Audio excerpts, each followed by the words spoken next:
Mr. Squidward, welcome to the night shift.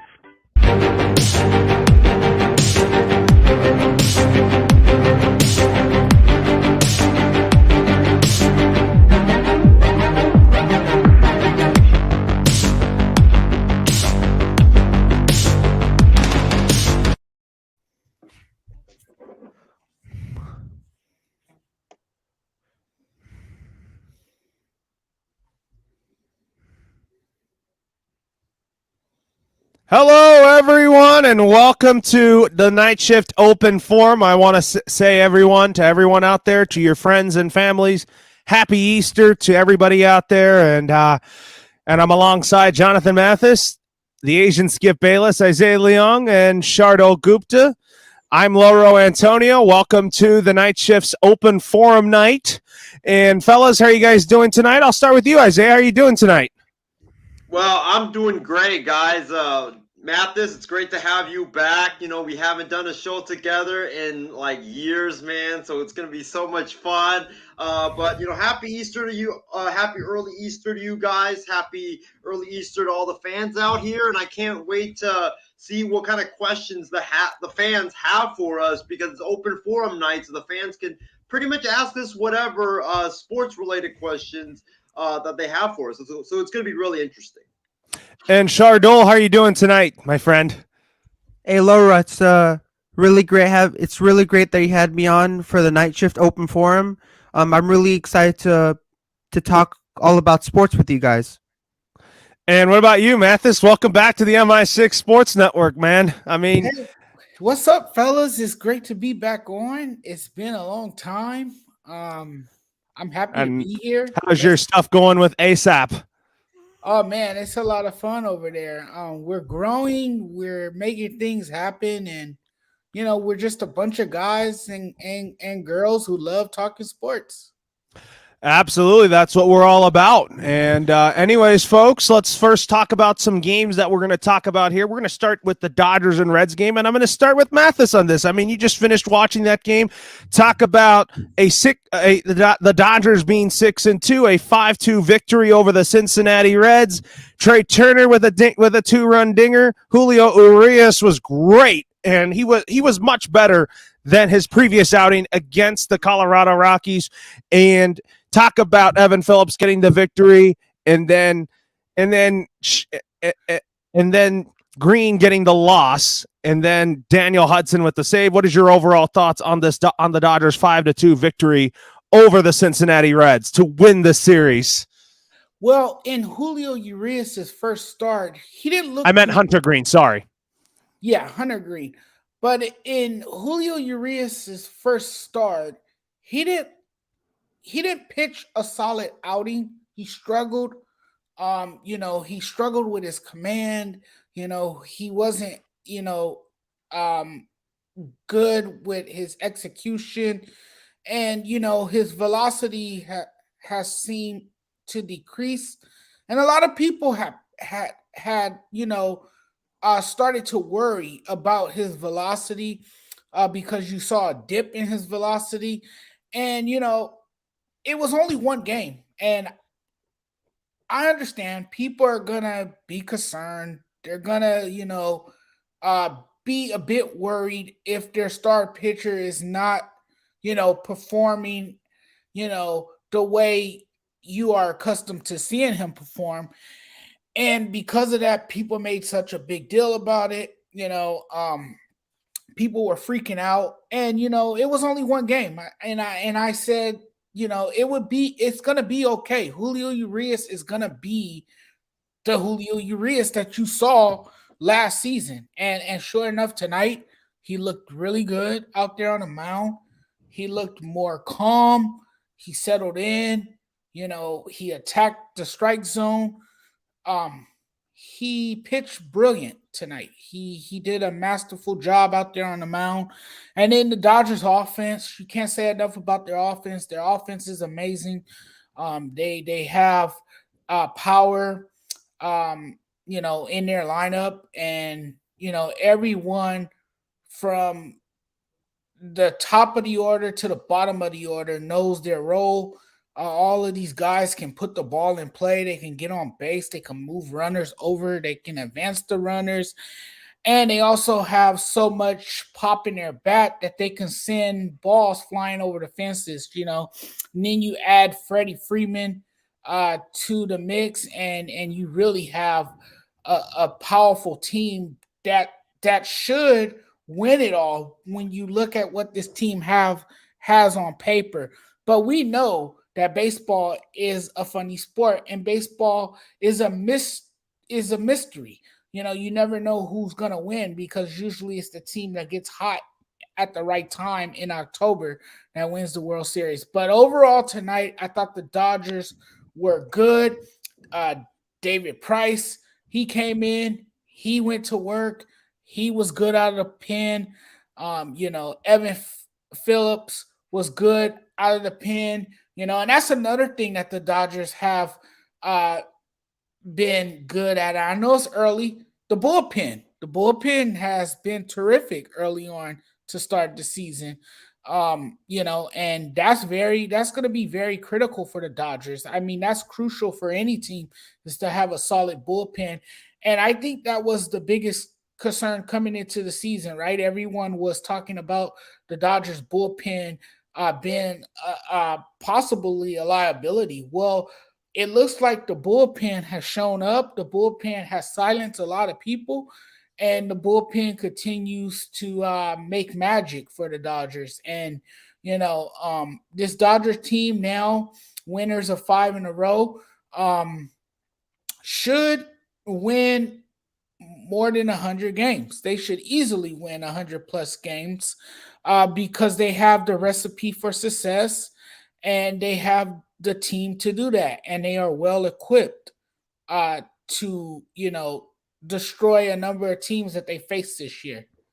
Anyways, we got a question coming in from George Delatorre. This question's actually for the both of us, for me and Mathis, and he wants to know what is his thoughts on Cody Bellinger batting .286 with 4 runs scored so far this year. And I had a lot of confidence in Cody Bellinger to get out of this slump here, and I think that Cody Bellinger starting to redeem himself, show a lot of confidence at the plate. And I do think that Cody Bellinger's back to being the Cody Bellinger of old, slowly, but it's still going to be a long and painful process. But I do see Cody Bellinger of 2019 returning. And Mathis, what is your thoughts on Bellinger batting .280, Cody Bellinger hitting .286 with 4 runs scored so far this season? Are you starting to see the Bellinger that we used to know and love? Yes, it's impressive to see him hitting .286 and having 4 runs scored so far to start the season. And the season is still young. The season, we're early in the regular season. But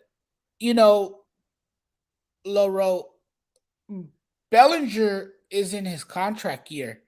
So this is the year for him to prove to everyone how productive he can be. And if he can be productive swinging a bat, he's going to get his payday. So I kind of expected him to have a comeback year this year. It's only fitting for that to happen, considering that he will be a free agent soon.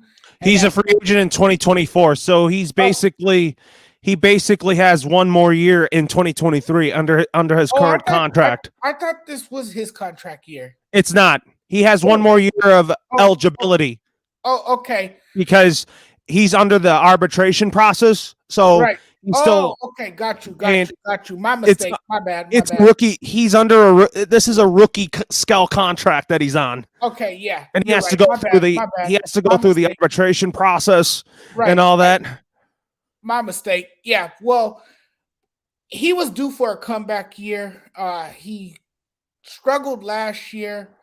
But his MVP season, we might see him return to MVP form. It's looking that way, and hopefully he can keep this up.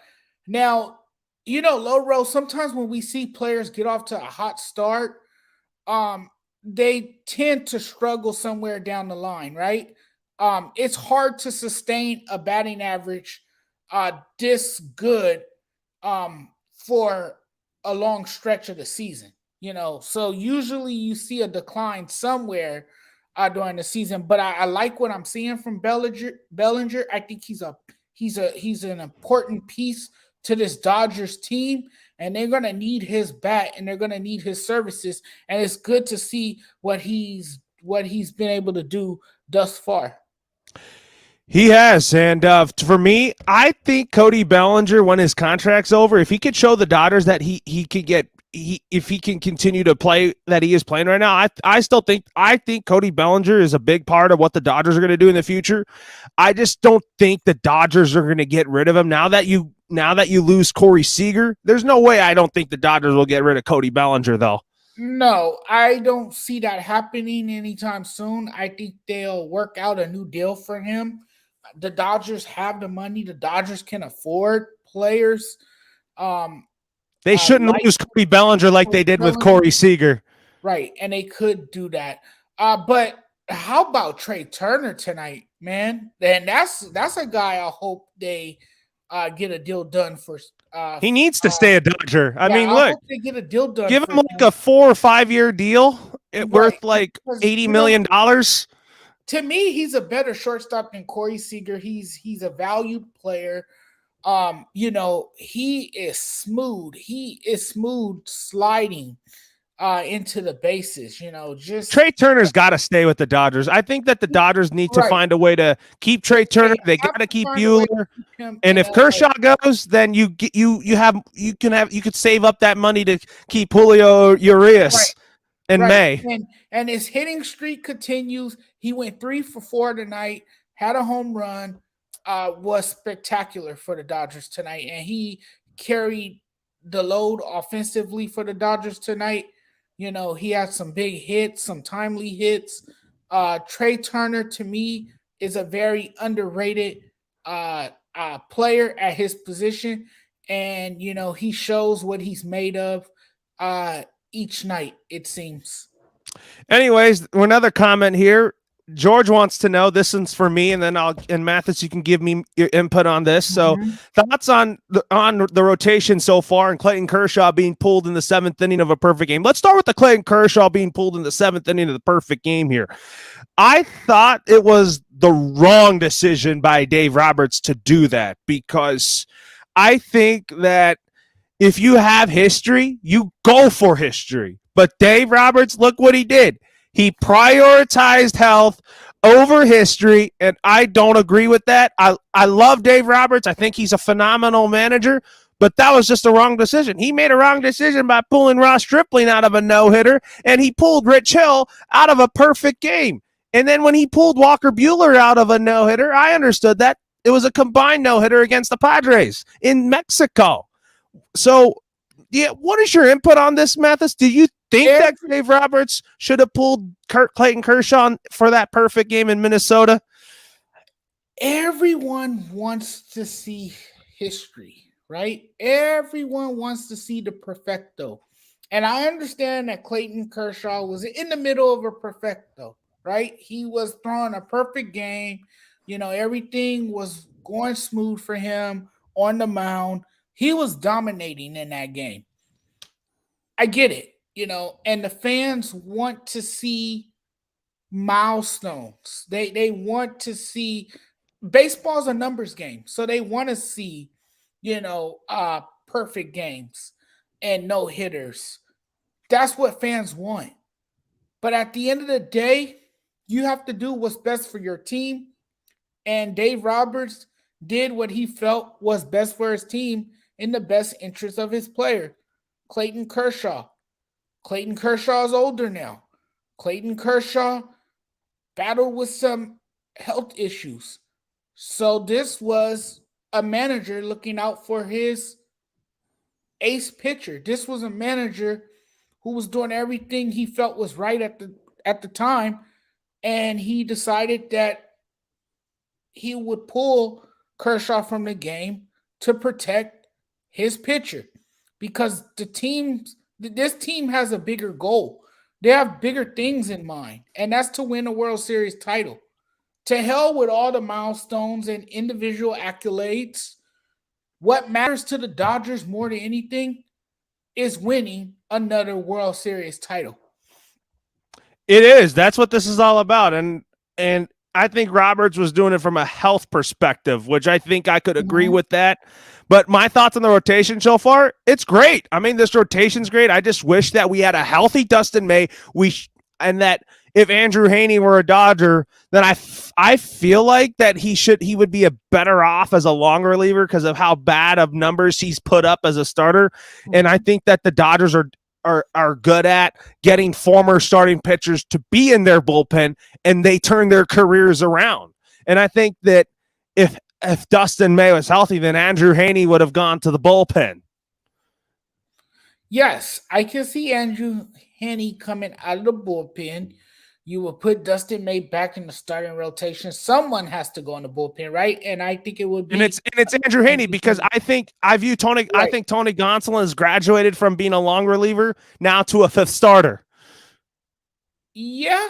You can say that he has stuff of a starter and that he can be moved to the starting rotation. Absolutely. And you could move Andrew Heaney to the bullpen where he'll be very effective for the Dodgers, where he could provide stability for that bullpen. So yeah, and the way Dave Roberts likes to mix things up and move his players around, that's something that this Dodger team does so well because of the versatility and the flexibility that they have offensively and in their pitching department, that they can play around with this stuff, that they can get a little creative and move their players around and put them in different spots and see what works for them.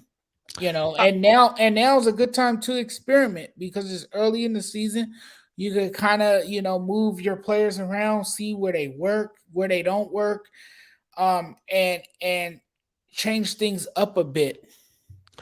Yeah, I mean, if you look at this rotation right now, you got Buehler, Kershaw, Urias at the top, and then Gonsolin is still working on things. And I think that Heaney had a great first start, but at first when we got Andrew Heaney, I was like, I didn't expect him in the rotation because I feel like that there were other guys. If I was like, what if Trevor Bauer came back? I don't see Trevor Bauer being back ever again because of what happened last year. I think that he's probably going to be facing big time discipline from Major League Baseball, although I heard reports about him potentially trying to enter Dodger Stadium. I don't know what you think about that. What is your input on that, Mathis? Wow. Yeah, I mean, I was reading about that story and, I don't know if he can even do that, but I mean, I don't know. This is a guy who I guess wants to clear his name, wants to show everyone that he's innocent, that he didn't, sexually assault this person that was allegedly victimized by all of this. And now you're hearing about him wanting to show up to Dodger Stadium. I just think it's one of those stories that's complicated, that's convoluted. It's kind of hard to even have an opinion on this story because we really don't know what happened. We weren't really there. So because we weren't there, we can't really say much about this story. I kind of kept, silent. I didn't really have much to say. I didn't really break my silence about this story because it's one of those complicated ones that you won't be able to really talk about now. From a different standpoint, this stuff is serious, so you have to really, really take it seriously, right? Absolutely. But you can't ignore any of these allegations because this stuff is real and we just don't know. We don't know. But what we do know, Trevor Bauer, a lot of people, when he first signed with the Dodgers, they said that it was a mistake. They weren't on board with him becoming a Dodger because they knew how he was. They knew his personality and everything. He's one of those guys that tweet a lot.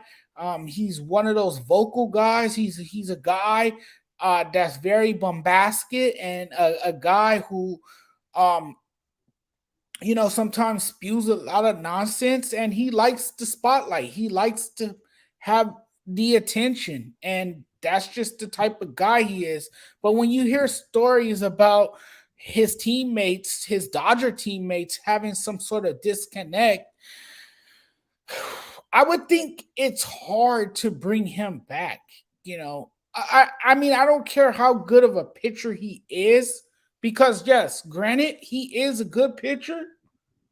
But do you want the headache around your organization? Do you want someone around your organization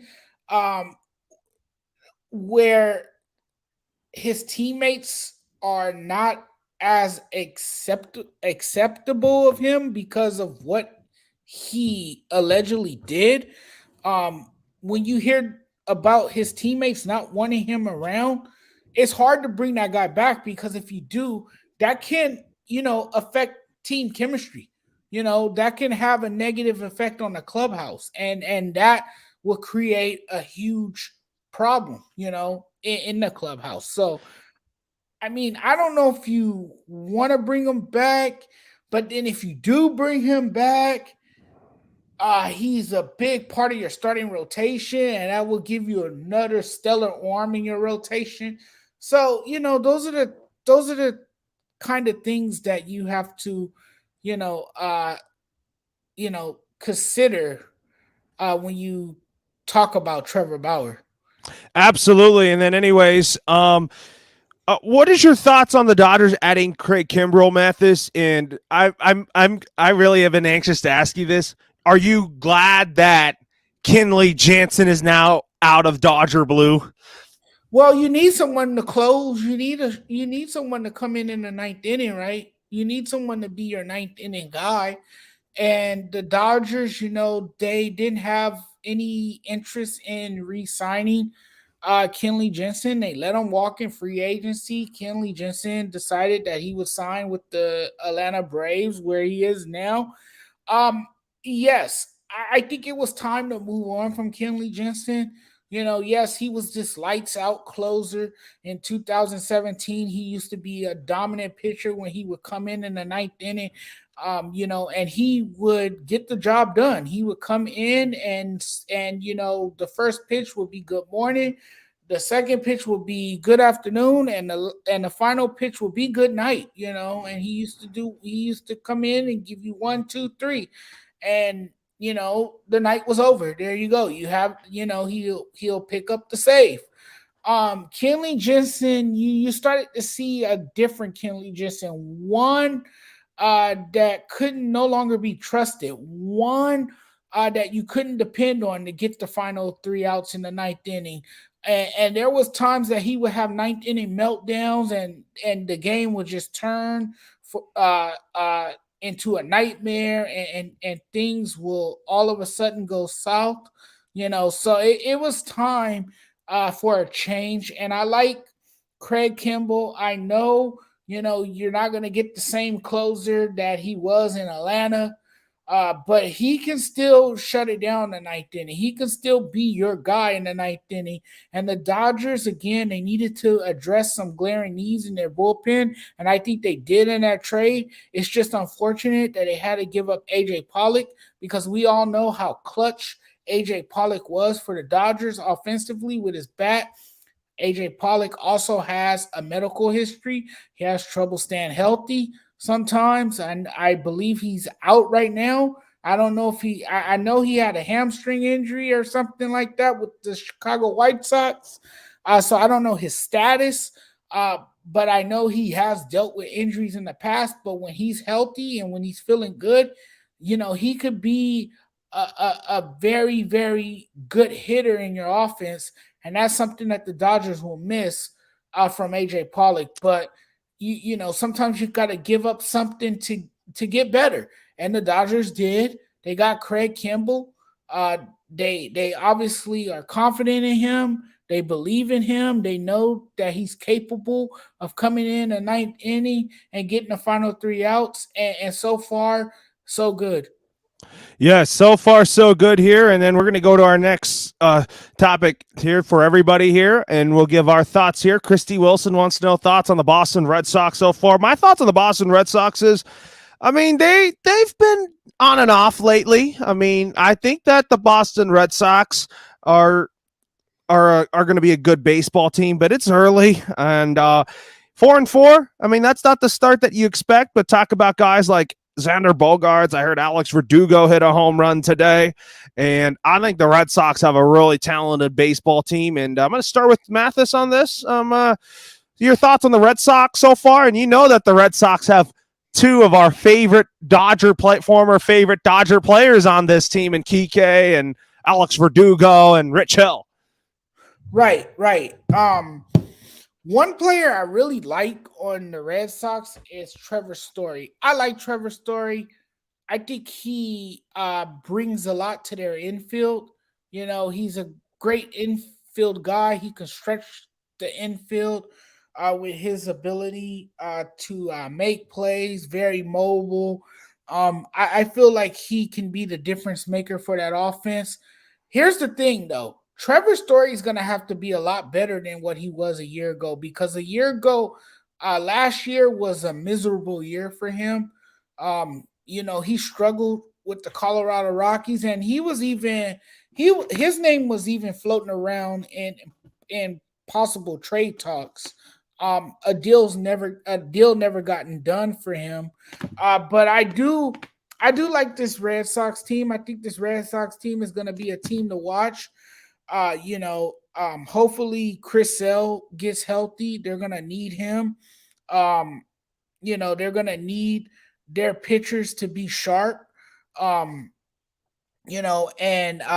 Nick Pivetta, he wasn't sharp in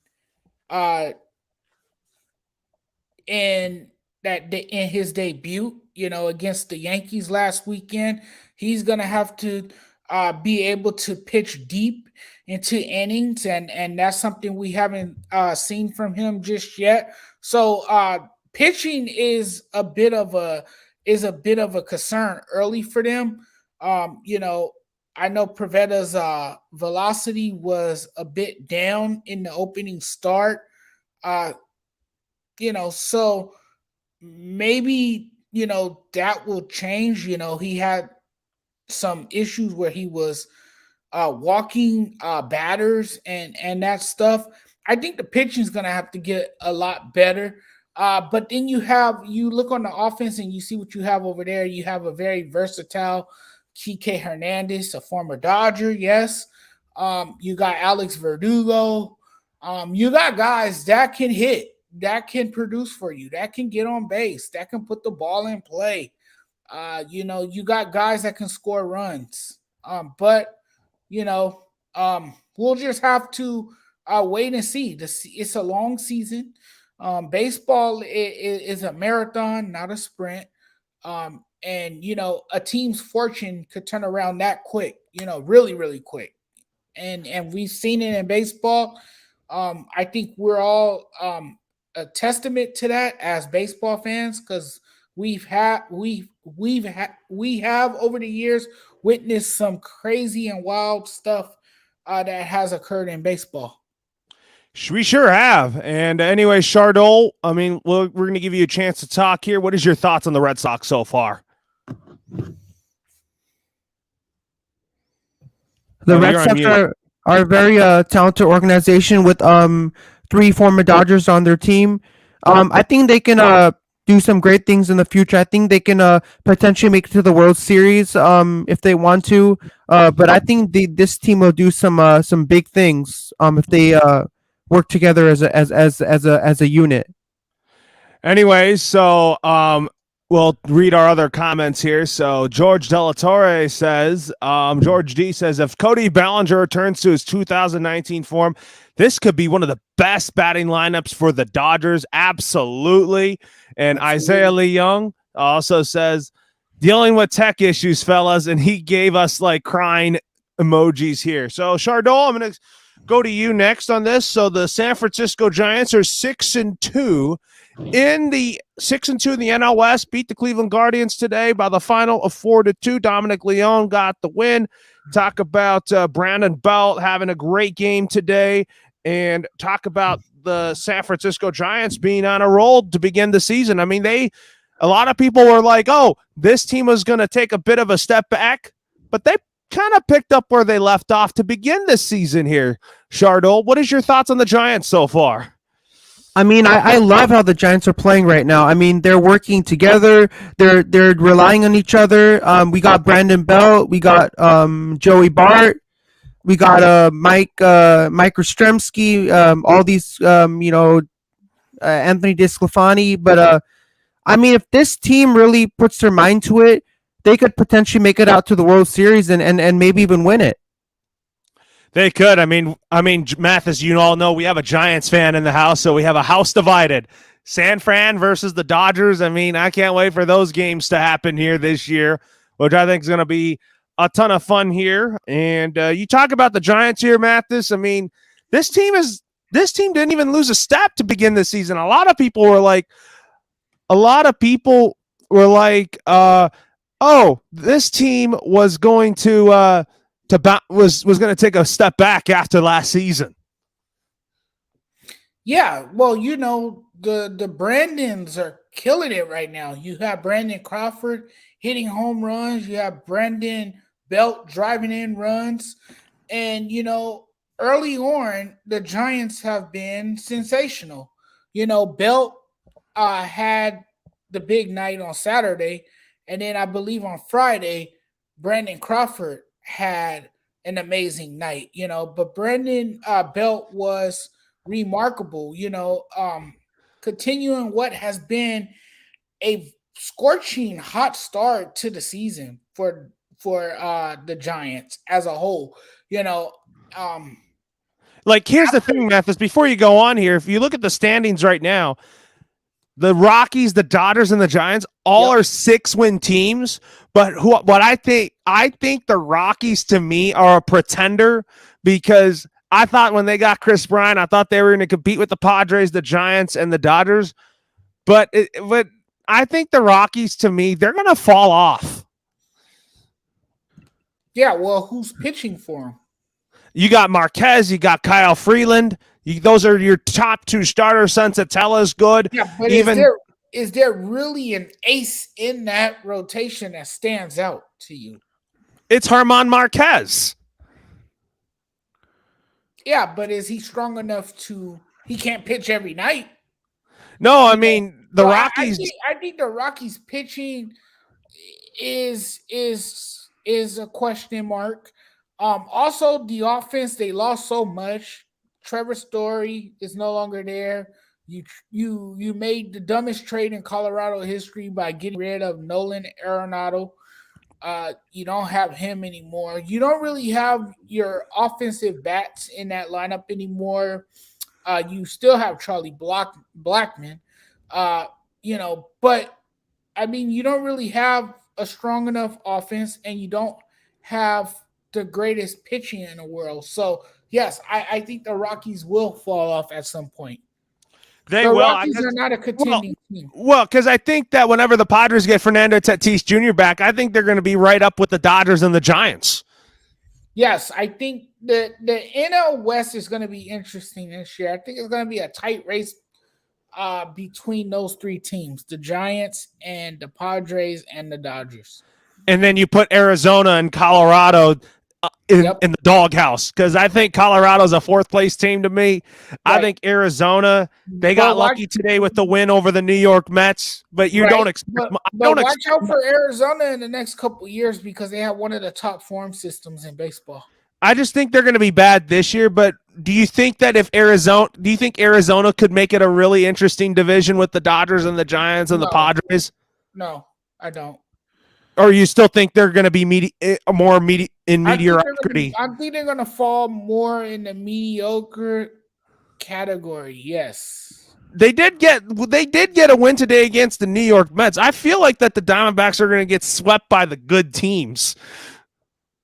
Absolutely. The Dodgers have owned them for so many years. I can see them getting beat by the Dodgers every time they meet in the series. I can even see the Giants putting a spanking on them. And, I also think the Padres will be like today's game, for example. Challenging team for them as well. The Diamondbacks are playing the Mets in New York, for example. Yeah, but competition won't be easy for the Diamondbacks this year.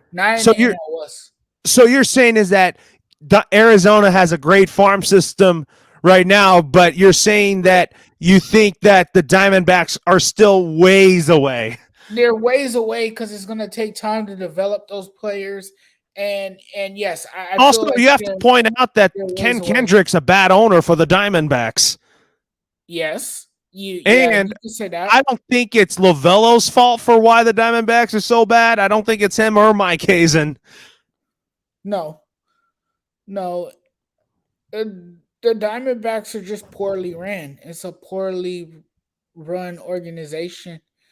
And if they want to have a chance to,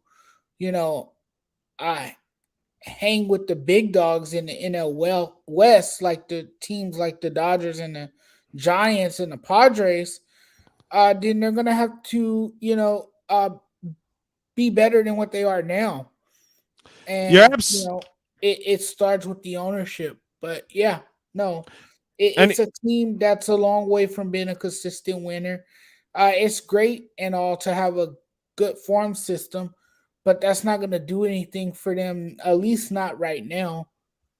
It's not going to do anything right now, but George Delatorre wants to know this. This is for all three of us here.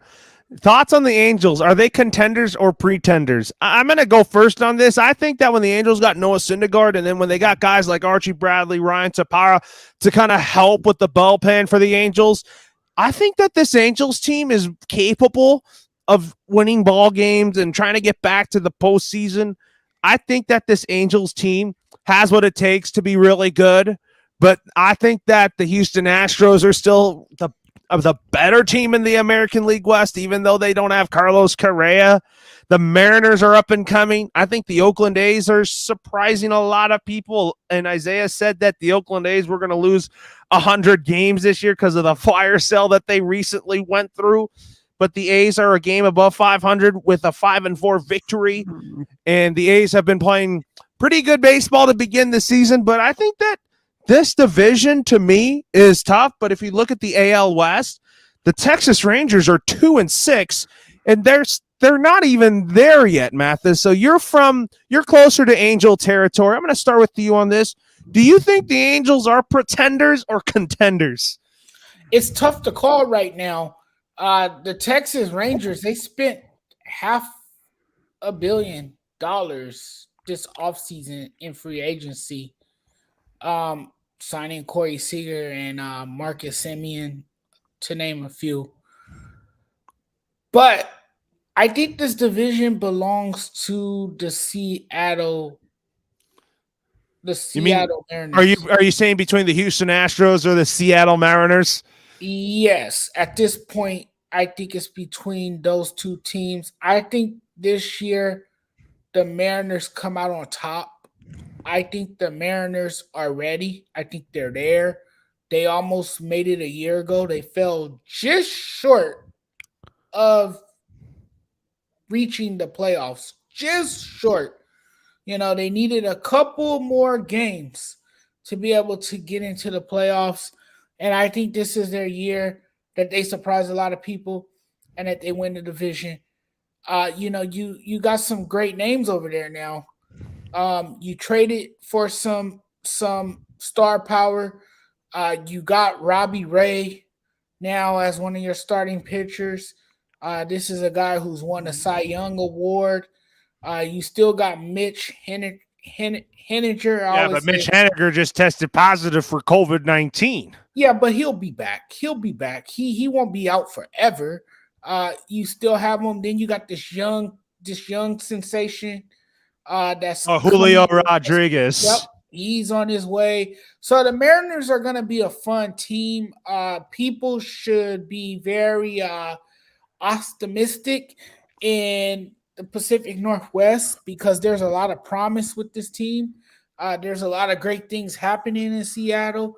So, yes, I think the Angels right now, from what we see early, are pretenders. They're playing against the Rangers, I know. But you got to realize, too, this is only the first month of baseball. You know, sometimes it takes a while for teams to really get going, for teams to showcase their talent and find their identity, especially because we had a short spring training. A lot of these teams haven't really established themselves just yet. So we still trying to figure out who they are, and they're still trying to find a winning formula. They're still trying to get a feel for things early on. So we can't really, pass judgment on these teams just yet. And we got to try to wait and see what it's going to look like in June, what it's going to look like in July, what it's going to look like in May, what it's going to look like in the month of August, sometimes when teams start to make playoff pushes and things of that nature. So, I mean, it's still early, but right now, I like the Mariners' chances. I keep wanting to say the Seahawks for whatever reason, but I like the Mariners' chances. Yeah. Anyway, so that being said here, now we'll go to Chardol. Do you think that the Angels are contenders or pretenders? I think the Angels are contenders because of they have powerful hitters such as Shohei Ohtani, Mike Trout, and I think this team can do some big things in the future if they work together and they rely all the players rely on each other. They could possibly make something happen, make something great, in the future. Anthony Rendon has to stay healthy too.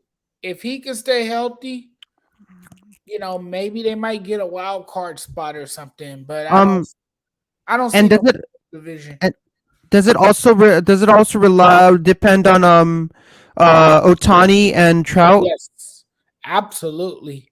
Those two guys are centerpieces of your franchise. I mean, the good thing about those two that you always want to have two powerful players on your roster. Right. And then you have, but if Rendon returns to the 2019 Rendon, watch out. I think that if Rendon can return to that, I think that the Angels, they can be, they can contend though. That's going to cause a lot of havoc for teams. So do you think the Washington Nationals Rendon was better, or do you think the LA Angels Anthony Rendon is better? The Washington, as of right now, I think the Washington Rendon was better. Because remember, Rendon missed a lot of time last year. He got injured. Yeah, he missed a lot of time. I think that really hurt the Angels here. But anyways, we'll talk a little hoops here. And, I mean, we have Mathis here. We kind of talked about this off air. So the Lakers fired Frank Vogel after 3 seasons. You and I thank Frank Vogel for the 3 years that he's given to the Lakers. I just didn't think he was he was given a fair shot at this. I think that he was a scapegoat and all that, but I think that what Rob Pelinka said, it's time for new leadership, and I think that's what the Lakers are going to be turning into. I think the Lakers are heading into a new direction because of this. What is your overall thoughts on the Lakers firing Frank Vogel, and what is next for the Lakers at head coach? Well, Frank Vogel struggled to better utilize what was at his disposal. he failed to put the team in a position to win. He did a poor job bringing the team together and couldn't play a critical role in team chemistry. And I think that's what, really, ended his tenure with the Lakers. His terrible rotations and substitutions were detrimental to the team. He got criticized all year long. He received, uh, you know, poor treatment from the fans. And yes, he was made a good scapegoat for everything that went wrong for the Los Angeles Lakers. But, it's crazy to me because this was a quick fall from grace for a coach who compiled a 127-98 record and guided the Lakers to their 17th NBA championship during a pandemic year. And 2 years later, he has been shown the door. He has been escorted off the premises because of how terrible the Lakers played this season. I mean, they were absolutely horrendous all year. Yes, he's the fall guy. Yes, he's taking most of the blame for what happened with this Laker team this year. But it's time for a new voice. It's time to hire someone who is stern. It's time to hire someone who's not going to be a yes man. Frank Vogel just wasn't the one anymore. I think he lost the team. I think a lot of those players quit on him. You saw it. You can see it that these players they just stopped playing. They stopped playing basketball. And that led to Frank Vogel's departure, unfortunately. What about you, Shardo? What's your thoughts on Frank Vogel being fired as Lakers head coach? I mean, like one of the players who was really upset about Vogel's exit was Shaquille O'Neal, NBA legend. He was upset about Vogel's exit. He wasn't happy about having Frank Vogel fired. Yeah, I mean, I didn't think that no one was fired about it. I think that he should have given another shot at this, Mathis, and all that. So, anyways, with that being said, and LeBron James is very enthused about having Doc Rivers or Mark Jackson replace Vogel as their next head coach. Yeah, that's probably a good option there, Mathis. I think Mark Jackson to me is my first choice to be the Lakers coach. Would you put him as your number one option? Yes. What you see now in Golden State was the foundation that he built. He was a great mastermind and architect. When he was in Golden State, his run came to an end because there was apparently a rift between him and people in the front office. And, that is why he lost his job. But, Mark Jackson, he built that team and Steve Kerr took over and, sustained that success, but Mark Jackson is definitely deserving of a second chance. A lot of people say he got blackballed by the NBA, but he's definitely deserving of a second chance. I think you give him, the opportunity and you let him come in and you hire him as your next head coach, because let's be real here. Loro, he's not going to put up with any nonsense from LeBron James. And LeBron James won't be able to tell Mark Jackson what to do. Mark Jackson is going to tell him, you let me coach this team. I'm the coach. I say what goes on around here, not you. You know, LeBron wants to be the GM and the coach, but Mark Jackson, if he is hired as the Lakers' next head coach, he's not a pushover, and he's not going to be a yes man. You know, he's not going to take anything from LeBron James. You know, but I know LeBron James has endorsed him as the potential replacement for Frank Vogel. You know, and I think that's the next guy in line for the Lakers, and I think they should hire him to be the Lakers head coach. For me, I mean, I like Mark Jackson as a coach. He was coaching the Warriors, but he got thrown on the bus for saying that Steph Curry ruined the game. Did you hear about that when Mark Jackson said he kept shooting threes and he felt like he was ruining the game? That was like a big controversial issue with Mark Jackson. I remember that. When he said that to Curry, like, you're ruining the game by just shoot. You don't get in. You don't go in the lane and get inside shots. You just keep going outside in the 3-point lane and keep shooting 3-point shots. I mean, that's not. I mean, you're a 3-point shooter, but like, that's what I didn't like about what he said to Stephen Curry. Right. Yeah. So, anyways, now we'll talk Now we'll talk about some playoff games today. We'll start with the Grizzlies. I mean, they lost to the Timberwolves in game 1. I mean, Mathis, I'll tell you, I thought that it was going to be a great I was anticipating it being a great series too.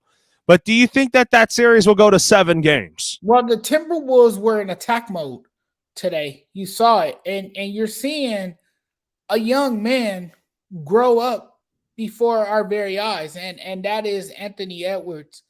Anthony Edwards, not only has he improved as a passer, but he's gotten better as a shooter as well. He could knock down his shots. You know, he is quickly becoming a vocal leader for that team. You know, he's, you know, becoming that alpha for the team. You know, he is really, really that guy to watch. And this Timberwolves team, they're not backing down.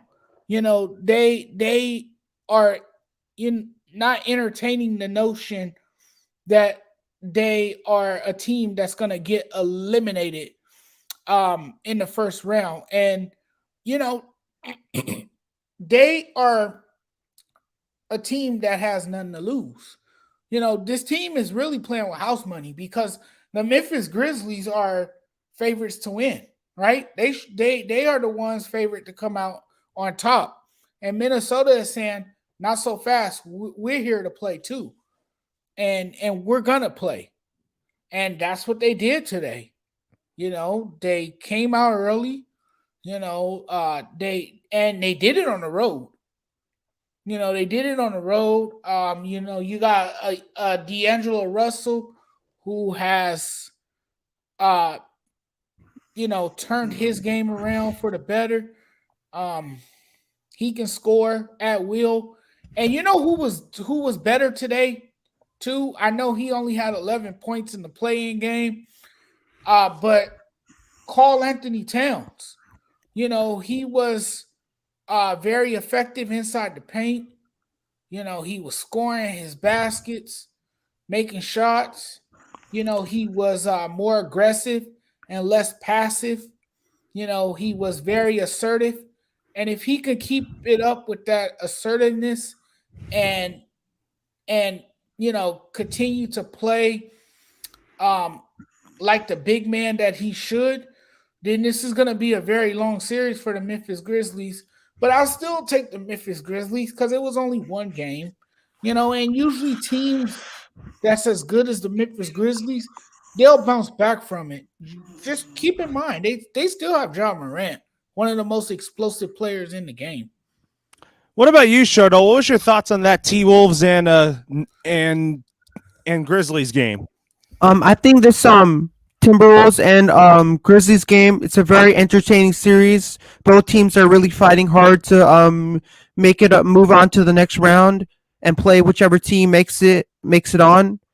I think I got the Timberwolves winning this series in 6 games. And when I watched this team on TV, the jerseys that the players were wearing gave me homage to Kevin Garnett. The jerseys they were wearing on the court, they look like exactly what the old Timberwolves what they used to wear. So that was really awesome to see that on the court. Anyways, with that being said, here, it's been a great show, and we're running out of time here. We'll have more open forum next week, so it's time for some final thoughts.